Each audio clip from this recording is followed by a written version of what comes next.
Usumkhandlu waseMandeni kusukela izolo siye savakashela enkantolo yenkosi kaMhlongo Sikhonyane la sifike sathula khona ama project amabili omgwaqo la okuzobe kuthinteka khona uWard 11 la kuphinde khona kuthinteka uWard 6. So kule mgwaqo ke esilungiselayo silungisa imigwaqo yalimala ngesikhathi sedisaster kwalimala imigwaqo la okuzobe kuhlomula khona osonkontraka abahlomulile osonkontraka bethu la abamnyama kube lapha neWard 11 kwaba usonkontraka uzemvelo bese kuzothi la eWard 6 usonkontraka wakhona otholile uBig O. Bonke labo sonkontraka abasuka khona lapha kulocal abakhuliswe futhi umasipala bebancane bakhulu abazobafika kule level asebe experience sokwakha imigwaqo ongamanye ama programs abesuwenza njengomkhakha ukuthi sithuthukise nosomabhizinisi bethu abancane asebekhulile njengamanje asebenza imisebenzi yamamiliyoni njengoba senza lo mgwaqo nje le E2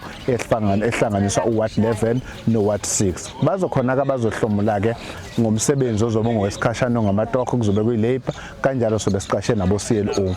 So njengamanje ke no sonkontract base Ward 6 abazokhona ukuthi basaphe nabo sibakhulise njengaba sonkontraka abancane okungaba abesifazane kungaba khubazekile abangakwazi ukuthi bathole lawo mathuba kanjalo naseWard 11. So ke sumkhandlu waseMandeni namhlanje bese siyeke emphakathini ngoba sesihloniphe kakhulu ubuholi bendawo njengobuholi benkosi nje basiqale enkantolo yenkosi sakuthula lo msebenzi eyinduneni. Namhlanje ke bese semphakathini sachazela umphakathi indlela iproject ezohamba ngayo nangendlela ezosetshenziswa nokuthi wayona iproject idla izigidi engakanani phezulu eWard 11 nakhona sishilo na kanjalo nalapha eWard 6 esishilo. So sabanika konke ama documents babona abantu ngoba sohulumeni thina waseMandeni osebenza nje ngokuvulekile okushithi itransparency yethu siyivezele kubantu bonke bazi ukuthi umkhandlu usebenza kanjani iziphi ingqinamba esinazo yiphi imali esilethayo silethe kumphakathi wakithi.